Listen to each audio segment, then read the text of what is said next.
Oktoberfest selection one time too. Very nice. So you kind of want to just go all over the Yeah, board. yeah. I mean, again, it's what a lot of people like to drink, and I'm not 100% about that, but at the same time, it's still a business. Of course, So, yeah. You know, You got to appease most people. You can't appease everybody, but you got to appease most You're never going to people. please everybody. No. Taylor Swift can't even please everybody, so I think, yeah.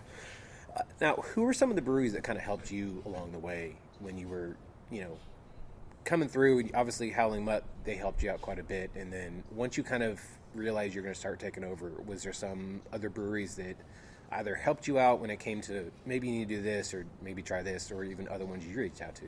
I have bounced some ideas off of Seth and Andrew down at DCBC. Love them. And they've been great. They're open books and 100% willing to help anytime I ask a question. Outside of that, it was just trial and error and learning over the years. Yeah. I did go from brewery to brewery years back and just kind of asking about operations. Nice, yeah. Trying different beers, seeing how the brew houses were set up, fermenters lines are set up. Yeah. So it just kind of was a sponge every time I went to a brewery. Very nice. And just asked the questions without trying to pester everybody, Right. Pulling on the air without actually pulling on the Right, air. right. Overstaying my welcome. Yeah, you're going to buy another beer or what? Right. Well, I've realized talking to everybody that this isn't a lobster pot. Like, everybody's here to help everybody else. And it doesn't matter. Like, even the people down in Houston or any other city, they want to help everybody else, be successful and be profitable. Yeah. Because we want to have, like, a RAR that's next year going to be celebrating their 20-year anniversary of being open in the DFW Metroplex. Like, we want more people like that so that we can be like, yeah, we have this great beer, but if you also like this, we have this great beer. Like, I was at Celestial this past Saturday for their anniversary, and, they're on everybody's list of, like, favorite breweries. Yeah. And if you want a great IPA, they got it. If you want a great barrel-aged stout, hurry up and get it because it'll sell out in 2 minutes. Right. So, but we want more people that, and then you have Martin House that, throw shit against the wall, see what sticks, and sometimes it does and sometimes it doesn't. Right. But their staples are also fantastic. Like, their IPAs are great, stouts are great, even that lager's good. So we like to have the run the gambit when it comes to this DFW area. Yeah. No, I agree.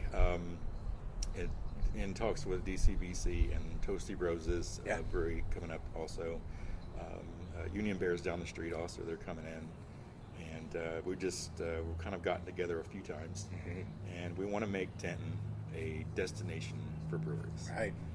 For small breweries, original breweries. So, we're trying to put something together and, like I say, make Denton a destination for those that like to visit breweries. True. Yeah, I mean, look what Falsetto and Turning Point did for the HEB area. Right. Like, no offense to HEB, but how many people were going there to hang out? Right. Very little, unless you live there. Right. And now people make it a trek to go out there. Exactly. And now there's other breweries popping up too, like Brew Beer Works is doing great things, and I think there's a couple other that are, opening up in Hearst and Bedford. So, again, making it a destination. Exactly. Now, speaking of Denton, with the college crowd, because you get a kind of a new crowd every either semester or year, so you get that aspect, and then you have also people that have lived here all their life. Right. And then you also have Argyle, which was a weird city that you would see like as you're going to Denton, and you're like, oh, that's a fun name. No, there's a whole city around it. Like, it's blowing up like crazy. Right. How much of that aspect kind of comes into what is happening here in the not only brewery scene, but like here as well? And Denton, as far as bringing folks in, Yeah. It's kind of a hidden gem. It's not a college town anymore. True. It's not a UNT college town. There's things to do. There's people that live in Denton that never crossed that bridge to Louisville, on 35. It's just not a small town anymore. It's got everything you need. True. And yeah, we do see lots of people come up. I think the first day I was open, the first two guys that walked through the door drove up from Fort Worth. Wow. So yeah, that was a very pleasant surprise to know that the reach did get down further into the Metroplex, not just here in Denton. Yeah. That's good. Yeah. And again, the city has just been blowing up like crazy. And I think Jason Lee still has a restaurant up here, and he kind of based himself out of here.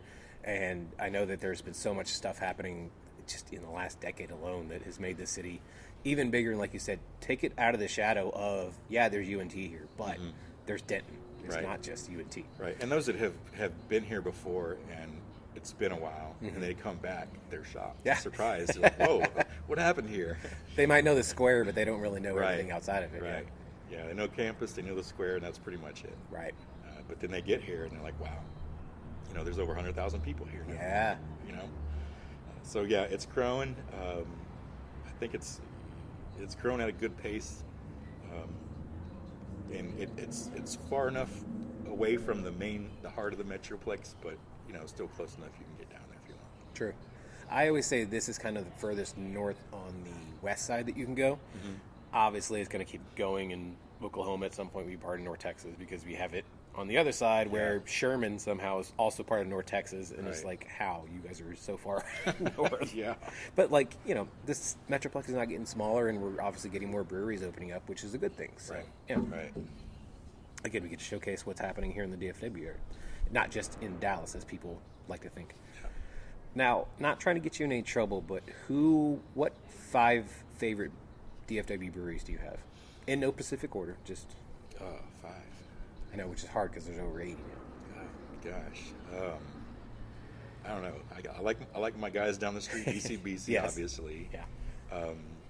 Toasty's not open yet, but he makes some good beer. Nice. I think he's got a deal. I think we're supposed to talk after they open. Okay. Yeah. Yeah. And I think, let's see. It's been a while, but Community was a good place. Petacolis I enjoyed. Yep.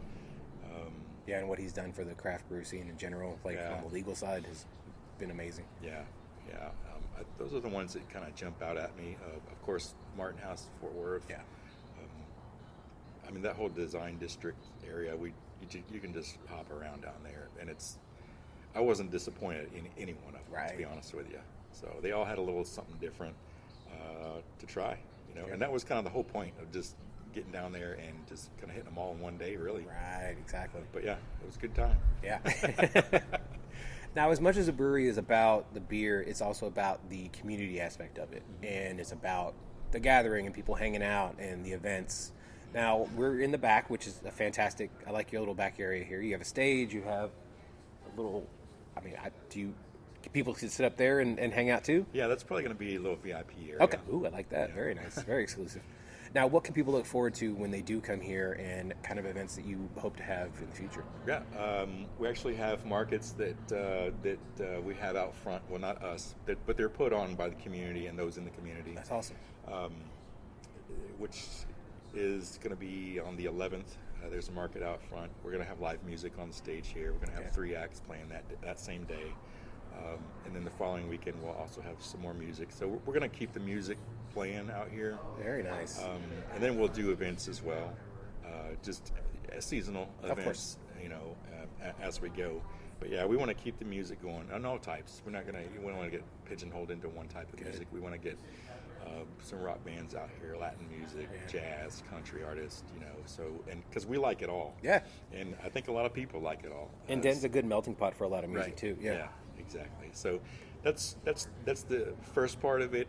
This coming Saturday, the 4th, is a craft beer walk down here, and some businesses. There's 12 stops here, right where you could walk here in Denton, and we're going to be a stop on that. So awesome. we look forward to taking part in that. That's good. Yeah. How has the city kind of opened their arms and welcomed you? The chambers reached out. The Denton Main Street Association's reached out. Everybody's, hey, whatever you need, let us know. Other businesses nearby, the other breweries. It's just, like you say, it's a community, and it's not about competition or pitting against each other. It's kind of like you become part of the family. Yeah. The family just grows, right? Sure. And that's kind of the feeling. That is the feeling that I have, that I've gotten from everybody that we've met and that have been introduced to during the process of opening up. I love that. Yeah, because I heard, Seth and them told me their stories about the issues they had to go through, but, somebody has to pave the way so that other people can have a clear path. Right. So, unfortunately they had to go through like 80-something inspections, but once they figured it all out, the city kind of definitely embraced them, and it's a whole new story now. Right. So this is always a good thing. Yeah. exactly. Yeah. Now, you kind of touched on it, but if somebody were to walk in and never had your beer, which you guys are only 3 weeks open, so it's very common at this point. Right. What flight would you give them? I'd probably well, the most popular one that we do for first timers is the Front Porch Light Ale, Nice. the Dirty Cursed Blonde, and the Red and the Stout. So you we go. give them, kind of the gamut. Yeah. Give it a taste. They're 7-ounce pours, and you get to pick 4. So we pour them up, and we'll give tasters as well. But course, that's yeah. probably the most common flight that we do right now. I always like to think that too, is like kind of give them the whole gambit. That way Right. they can figure out what they do and don't like. Right. And if they don't have to finish it all, it's just a flight. Right. Like, yeah. Exactly.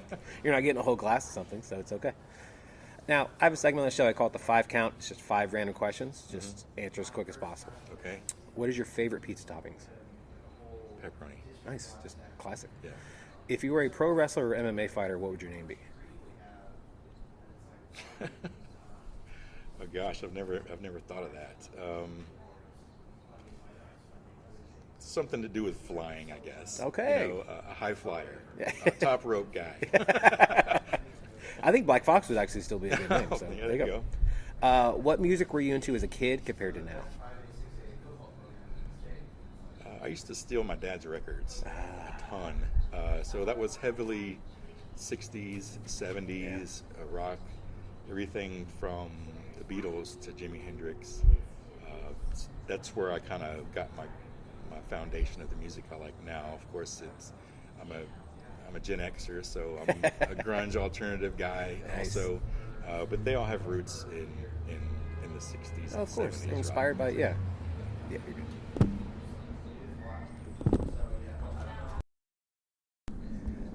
So it's funny you say that because my dad, whenever I would borrow his CDs later in life, he was like, that was one of the highlights of my life that like my kids were borrowing my CDs. So the Yeah. fact that you were borrowing your dad's albums was Yeah. insane. Yeah. Yeah. He'd always come in there because he knew where they were if he was looking for them. Yeah.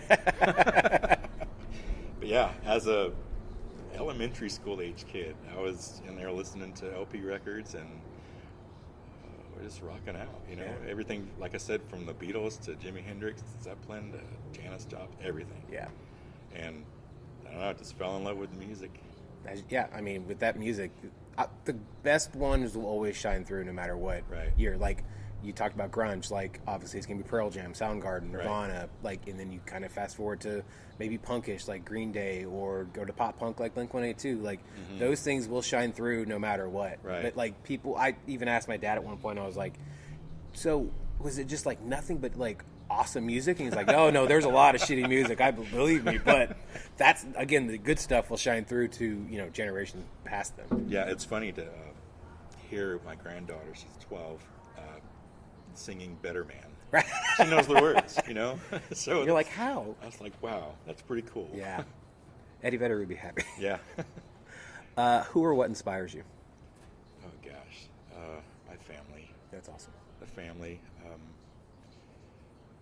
It's kind of not kind of. It's what everything is about. It's what I do everything for. It's you go to work and you provide, and you protect, and that's just kind of. I think it's because I think I got that from my dad, because I feel like that was my image. That was what I thought of him growing up, and I wanted to do the same because I had a good upbringing. I didn't have bad upbringing. I was a happy kid, and I just looked up to my parents. They stayed together. They got married young, and they're still together today. Wow. So, I was going to ask if they're still around. Yeah. Yeah. So they were pretty good role models for me growing up, and didn't want to disappoint them. Well, yes. Well, Let's go back to that. What would you tell your 17-year-old self? take school more serious. Stay out of trouble. I would still probably have went into the military. Yeah. I'm glad I did it. But yeah, listen to your parents more. Listen to mom and dad. Stay in school and stay out of trouble. There you go. That's any age, really, I guess. Yeah. Now, if people wanted to find you guys online, come here, try your beer, check out the brewery, how can they do all the things? We're on Instagram.